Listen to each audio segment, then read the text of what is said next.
SSTV news కు స్వాగతం.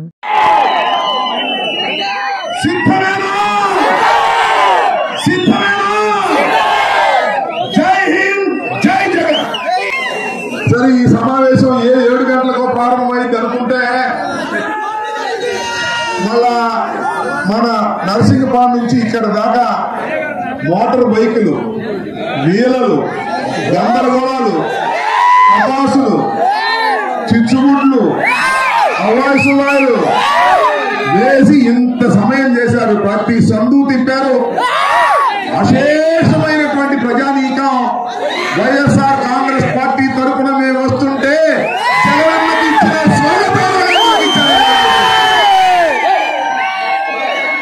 అభివృద్ధి కార్యక్రమాలు అయిపోయిన తర్వాత అభివృద్ధి కార్యక్రమాల గురించి కాదు మాట్లాడాలనుకునేది. దానితో పాటు రాబోతున్నాయి త్వరలో ఎన్నికలు.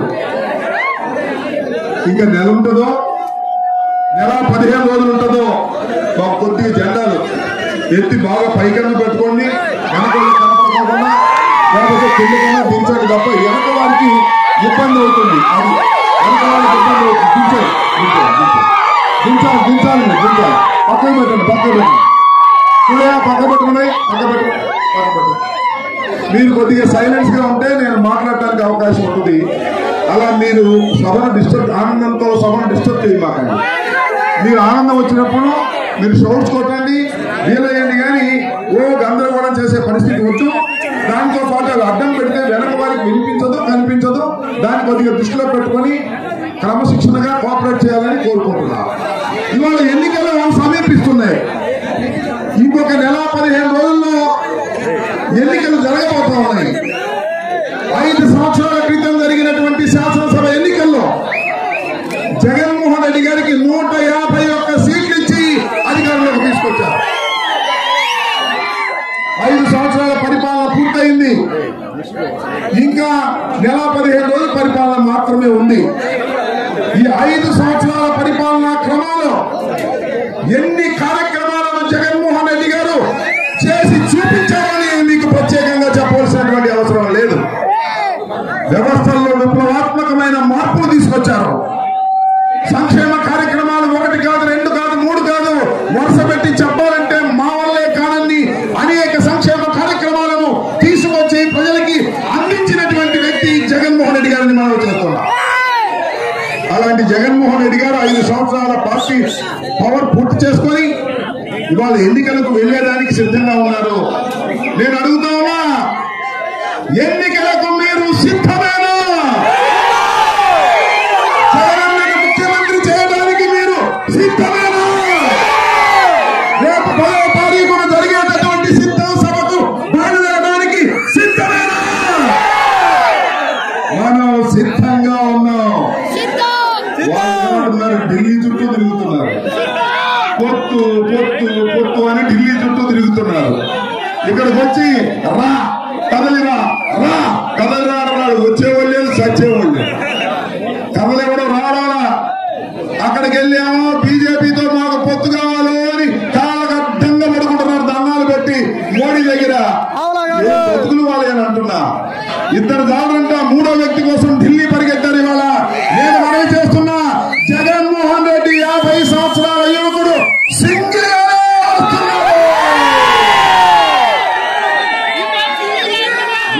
ఒక్కళ్ళు వస్తే గుద్దవతల మారేస్తాం.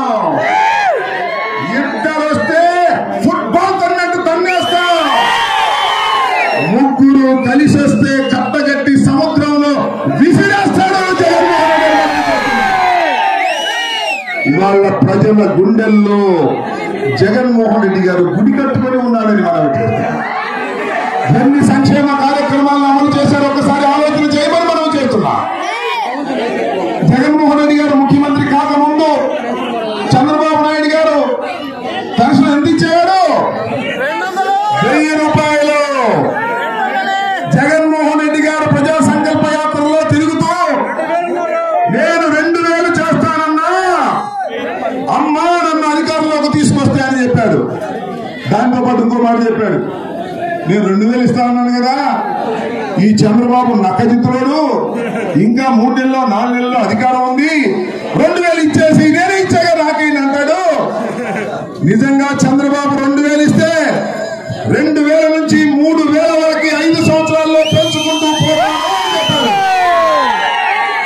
ఏదైతే జగన్మోహన్ రెడ్డి గారు ఎక్స్పెక్ట్ చేశారో ఈ గుంట లక్కని అదేవిధంగా ఎన్నికలకు ముందు చంద్రబాబు నాయుడు 2000 చేశాడు. నేను 2000 చేశాగా జగన్మోహన్ రెడ్డి గారు కానీ నేనే గొప్పగా ఆయన గెలిస్తే కదా చేసేది, నేను ఇప్పుడే చేశాను నాకు ఓటేయమన్నాడు. కానీ ఇలా పసుపు కుంకమన్నారు తీసుకున్నారు, 2000 అన్నారు తీసుకున్నారు, తీసి ఫ్యాన్కి గుద్ది గుద్ది గుద్ది వదిలి పెడితే జగన్మోహన్ రెడ్డి గారికి 151 సీట్లతో అధికారంలోకి వచ్చాడని మనం చేస్తున్నాం. అధికారంలోకి వచ్చిన తర్వాత 2000 నుంచి 2500 చేశాడు, 2250, 2500, 2750, తర్వాత మొన్న జనవరి 1వ తారీఖుకి 3000 ఇచ్చిన మాట నిలబెట్టుకున్న వీరుడు జగన్మోహన్ రెడ్డి అని మనం చేస్తున్నాం. అంతేకాదు ఇక మహిళలు రాగా అమ్మ మహిళలు ఉన్నారా? అమ్మ డాక్టర్ మహిళలు ఉన్నారా? మీరు చేతులు పైకెత్తండి. నేను మనం చేస్తున్నా. చంద్రబాబు నాయుడు 2014 ఏమన్నా అంటే డ్వాక్రా మహిళల రుణమాఫీ చేస్తానన్నాడు. 25,000 కోట్లు చైనా ఎక్కడేశాడు. అప్పుడు జగన్మోహన్ రెడ్డి గారు ప్రజా సంకల్ప యాత్ర వచ్చినప్పుడు మహిళలు డ్వాక్రా మహిళలు వెళ్ళి అన్నా జగనన్న చంద్రబాబు నాయుడు డ్వాక్రా మహిళల రుణమాఫీ అని చెప్పి మమ్మల్ని మోసం చేశాడు, నువ్వు అధికారంలోకి వస్తే ఇవ్వన్నా అని అడిగారు. అప్పుడు జగన్మోహన్ రెడ్డి గారు మాట చెప్పాడు, అమ్మా ఇద్దాం, కానీ 25,000 కోట్లు అంటే చిన్న అమౌంట్ కాదు, ఒక్కసారిగా ఇవ్వలేనమ్మా, 4 విడతలుగా ఇస్తాను, నన్ను గెలిపించండి అంటే జగన్మోహన్ రెడ్డికి మహిళలు ఓట్లేసి 151 సీట్లు ఇచ్చి గెలిపించి అధికారంలోకి తీసుకొచ్చారు. అమ్మా 3 విడతల డ్వాక్రా మహిళల రుణమాఫీని మీ అకౌంట్స్ లో వేశాడా చెప్పండి. 4వ విడత అప్పుడు పడుతుందా లేదా? కొందరికి పడింది, మళ్ళా పడుతుంది. ఎన్నికల లోపే 4వ విడత కూడా 25,000 కోట్ల రూపాయల బాకీని తీర్చినటువంటి ఘనుడు, ఇచ్చిన మాటను నిలబెట్టుకున్న వీరుడు జగన్మోహన్ రెడ్డి అని మనం చేస్తున్నాం. దొంగలుగా చంద్రబాబు నాయుడు ఇచ్చిన మాట ఒకటి కూడా తీర్చాలేదండి. రైతు రుణమాఫీ అన్నాడు, గుర్తుందా మీకు? 97,000 కోట్ల రూపాయల రైతు రుణమాఫీ నన్ను అధికారంలోకి తీసుకొచ్చే తీసేస్తా అన్నాడు. బ్యాంకు కూడా వస్తాను రైతులా నేను వచ్చేస్తాను ఇచ్చేస్తా అన్నాడు. పాపం నమ్మారు. బ్యాంకు వాళ్ళు వస్తే డబ్బులు కట్టలేదు, వడ్డీతో తడిసి మోపిడయింది. దాంతో పాటు మహిళలు ముందు కూర్చుంటే అమ్మా మెడలో బంగారం లేదే, బ్యాంకులో పెట్టుకున్నాడా, ఏం పర్లా నేను వచ్చేస్తున్నా, వద్దండి, మీ బ్యాంకులో ఉన్న డబ్బులు బ్యాంకులో ఉన్నటువంటి బంగారం నడిచి వస్తుంది అని చెప్పాడు. నమ్మారు. బంగారం ఏదో పాపం మహిళలు నమ్మి భర్తలకు కూడా తెలియకోకుండా సైకిల్ గుర్తుకేసేశారు, మా పాపం గుర్తేశారు. 924 ఓట్లతో నేను ఓడిపోయాను. జగన్మోహన్ రెడ్డి గారు 67 సీట్లు మాత్రమే వచ్చి అపోజిషన్ లో కూర్చున్నాడు. చంద్రబాబు గద్దెక్కాడు. ఇచ్చిన నిలబెట్టుకున్నాడా? 97,000 కోట్లు అన్నాడా? ఇచ్చాడా? సొంతంగా చేస్తానని ఇచ్చాడా? అధికారంలోకి వచ్చిన కోటయ్య కమిటీ అని ఓడేశాడు. ఆ కోటయ్య కమిటీ ఏం చెప్పింది, 1,00,000 రూపాయలు ఇద్దామండి అన్నాడు. ఎంత బాకీ ఉన్నా 1,00,000 రూపాయలు అంట, వడ్డీనే అయింది. ఏమయ్యా పెద్ద మనిషి, 1,00,000 రూపాయలు అంటున్నావు, మొత్తం తీరుస్తా ఉన్నావు కదా ఓటేకి ముందు, 1,00,000 రూపాయలు ఏంటంటే 1,00,000 కాదు కోటయ్య కంపెనీ కూడా 2 ఇస్తా అన్నాడు. ఏం చేయాలో అర్థం కాదు పాపం ఓట్లు వేసినటువంటి రైతాంగానికి. ఒకడికి 5 లక్షలు, 10 లక్షలు, 20 లక్షలు వడ్డీ కోసం అయిపోతే 2 లక్షలు ఇస్తా అన్నాడు. సరే సచ్చినోడి పెళ్లికి వచ్చినాం కదా, ఏం చేస్తాం, ఓటేసాం కదా, గద్దెక్కాడు కదా, వాళ్ళ అబ్బాయిని మంత్రిగా చూస్తున్నాడు కదా, ఇంకేం చేస్తాం, ఇవ్వమయ్యా బాబు సచ్చినోడి పెళ్లికి వచ్చినందుకు అంటే అది కూడా ఇవ్వాల. స్కేల్ ఆఫ్ ఫైనాన్స్ అన్నాడు, ఇన్స్టాల్మెంట్స్ అన్నాడు, ఇప్పుడు కాదు అప్పుడు కాదు ఇప్పుడు కాదు అప్పుడు కాదు అని మొత్తం 15,000 కోట్లు వేసాడండి. మొత్తం 97,000 కోట్లకి శ్రీమద్ రమారమణ గోవిందు రైతులు అన్యాయమైపోయారు, రైతులు అప్పుల పాలైపోయారు. ఇచ్చిన మాటను నిలబెట్టుకోని మోసగాడు చంద్రబాబు నాయుడు, ఇచ్చిన మాటను నిలబెట్టుకునే వీరుడు జగన్మోహన్ రెడ్డి గారు. చంద్రబాబు వాగ్దానాలు చేస్తున్నాడు, చేసిన వాగ్దానాలకు దిక్కు లేదు. 14 సంవత్సరాలు. ఇప్పుడు కొత్తగా ఏదో సూపర్ 6 అంట, సూపర్ 6 అంటున్నాడు. అమ్మఒడి కావంట, అమ్మకు 100 అంట. మనం అమ్మఒడి పెడితే ఆయనకి అమ్మ 100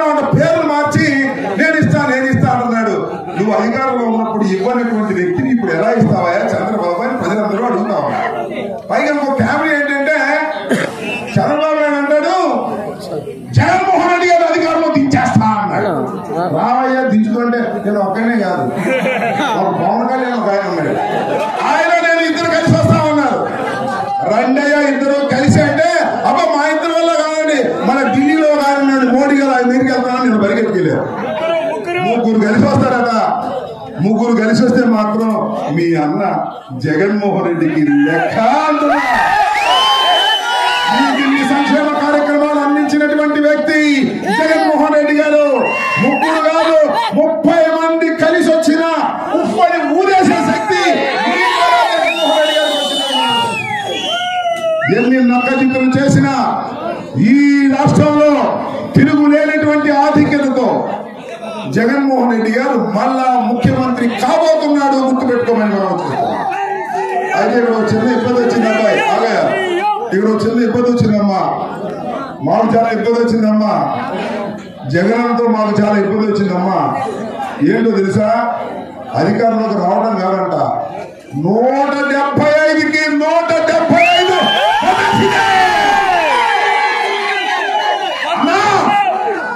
సోదరు ఎమ్మెల్యేలారా, మంత్రులారా, 150 వేస్తే మనకు లెక్కేంటి? 2,72,000 కోట్ల రూపాయలు బటన్ నొక్కి ప్రజలకు ఇచ్చినటువంటి ప్రభుత్వం మనది. అలాంటి ప్రభుత్వం మనదైనప్పుడు మెజార్టీతో అధికారంలోకి రావడం కాదు, అవతల వాళ్ళకు సున్నాతో కొట్టాలి అని అంటున్నాడు. అప్పుడు వచ్చి 175 కావాలి, దానికోసం మనం ప్రయత్నం చేయాలి. అందుకోసం 175 కోసం మనం ప్రయత్నం చేస్తుంటే పవన్ కళ్యాణ్ గెలవడం కోసం నానాదండాలు పడుతున్నాడు, చంద్రబాబు కుప్పంలో గెలవడానికి నానాదండాలు పడుతున్నాడు, మంగళగిరిలో గెలవడానికి ఆయన పేరేంటి లోకేష్ ఆయన దండాలు పడుతున్నాడు.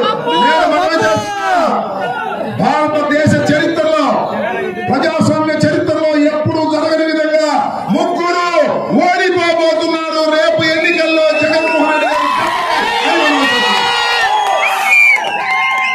అది వాళ్ళకే అర్థమైంది. అర్థం బీజేపీ కూడా తెలియదు. రండి బీజేపీ కూడా మాకు అన్నీ ఉండండి, ఈ జగన్ ఇప్పుడు తట్టుకోలేకపోతున్నాం, మీరన్నా మోడీ గారు వచ్చి రండి అని అంటున్నారు. వస్తారో రారో నాకు తెలియదు, ఎక్కడో ఢిల్లీలో మాట్లాడు. ఒకవేళ ముగ్గురు కలిసి వచ్చినా మనకేం పెద్ద లెక్క కాదు. మీ అందరి మనసుల్లో ఎవరున్నారు? అందరి మనసులో ఎవరున్నారు? మీ అందరి మనసుల్లో ఎవరున్నారు? జగన్మోహన్ రెడ్డి మీ మనసుల్లో ఉన్నాడా లేదా అని ఆలోచిస్తున్నా. ఎన్నో సంక్షేమ కార్యక్రమాలు అందించినటువంటి వ్యక్తి, ఎప్పటి ప్రమేయం లేకుండా డబ్బులు ఇచ్చేసాడు మీకు. ఎమ్మెల్యే నాతో సంబంధం లేదు, ఎంపీపీతో సంబంధం లేదు, బటన్ నొక్కితే మీ అకౌంట్స్ లో పడ్డాయి, మీ అకౌంట్స్ లో చూసుకున్నారు, మీరు శుభ్రంగా అనుభవించారు.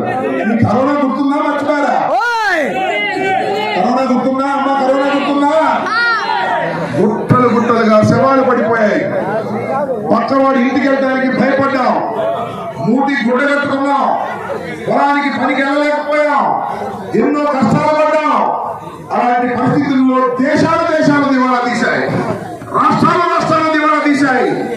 ఎన్ని కష్టాలు పడ్డారో గాని జగన్మోహన్ రెడ్డి గారు, మీ అన్న జగన్మోహన్ రెడ్డి సంక్షేమ కార్యక్రమాలు మాత్రం ఆపలేదు, బటన్ నొక్కాడు, మీ అకౌంట్స్ లో డబ్బులు వేశాడు.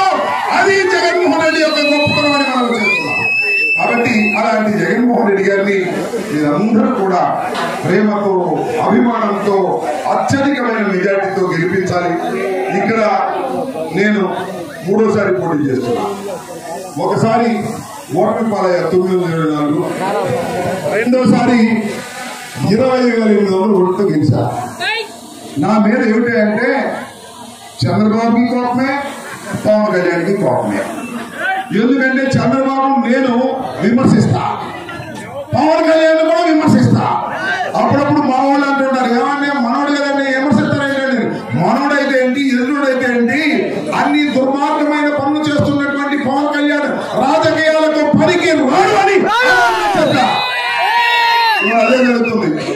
అయ్యా పవన్ కళ్యాణ్ నమ్ముకోమాకండి బాబు, అని రాజకీయాలు తెలియదు, ఆయన అమ్మటి వెళ్ళారంటే కుక్క తోక పట్టుకొని గోదావరికి వెళ్ళినట్టేనో మీరు ఆలోచన చేయమని చెప్తే ఇవాళ చూడండి 24 కోసం కట్టుబడి 24 పోటీ చేయడానికి క్యాండిడేట్ దొరక చచ్చిపోతున్నారు.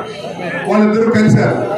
వాళ్ళ ఉద్దేశం ఏంటంటే ఈ రాష్ట్రంలో నన్ను, రోజాని, నానిని, ఇలా కాస్త టీవీలో ఎక్కువగా ఉపన్యాసాలు ఇచ్చే మమ్మల్ని ఓడించాలనేటువంటి పట్టుదలతో పెట్టుకొని ఒక ఆయన తీసుకొచ్చారు ఇక్కడికి. ఆయన మీకు బాగా తెలుసు, మీరు అష్టమూర్తి మీద వేసి ఆయన గెలిపించారు చాలా సార్లు, అవునా కదా?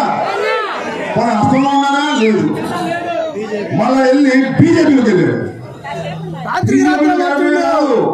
బీజేపీలోకి వెళ్ళిన తర్వాత బీజేపీ వాళ్ళు రాష్ట్ర అధ్యక్షుడు ఇస్తారని అన్నారంట. వాళ్ళు ఇవ్వడం లేట్ చేశారంట. అప్పుడు జగన్మోహన్ రెడ్డి గారికి ఫోన్ చేశారు. జగన్మోహన్ రెడ్డి గారు మీ పార్టీలోకి వస్తారని పెనగొర పార్టీ టికెట్ ఉండేది. సరే రావాయా ఇద్దాం అన్నారు. బయలుదేరారు. మీకు గుర్తుందా? వండుకుని పార్లమెంట్ పెట్టుకుని బయలుదేరారు. గుంటూరు నుంచి బయలుదేరి బ్యానర్లు వేశారు. రాత్రి ఏమైందో తెలుసా? గుండెపోటు. నిజమేనని కంగారు పడ్డారు మనోళ్ళందరూ. పాపం మనోడు కాంగ్రెస్ పార్టీ వాడు మన పార్టీలోకి వస్తున్నాడు. అంతా ఒకటే గుండెపోటు కాదు. అమిత్ షా ఫోన్ చేశారు, ఏమైనా తొందరపడుతున్నాడు ఈ పార్టీ అధ్యక్షుడు గుండెపోటు వచ్చి జాయిన్ అయిపోయాడు. జాయిన్ అయిపోయి ఎలా జాయిన్ కాదు మన పార్టీలో. తర్వాత ఆయన బీజేపీ అధ్యక్షుడు ఇచ్చారు. బీజేపీ అధ్యక్షుడిగా పనిచేశాడు. మళ్ళీ బీజేపీ అధ్యక్షుడు తీసి పక్కన పెట్టాడు. ఎందుకో తెలుసా? నొక్కేశాడు, కట్టలు నొక్కేశాడు. ఏం కట్టం? ఎలక్షన్కి వచ్చినప్పుడు కట్టలన్నీ బీజేపీ వాళ్ళు డబ్బులు పంపితే నొక్కేశాడు. ఓన్లీ దుప్పగా కాంగ్రెస్ లో నొక్కేశావయ్యా, బీజేపీ వాళ్ళ కుదరను పక్కన తప్పుకోమన్నాడు. లాభం లేదని చంద్రబాబు దగ్గరికి వచ్చాడు. మీకు గుర్తుందా? చంద్రబాబుని ఎంత నీచంగా తిట్టాడో మీకు గుర్తుందా? చంద్రబాబు నన్ను చంపడానికి ప్రయత్నం చేశాడని పెద్ద మనిషి ఈ స్టేట్మెంట్ ఇచ్చాడు. ఇప్పుడు కూడా చూడండి, యూట్యూబ్ లో కూడా చూస్తే.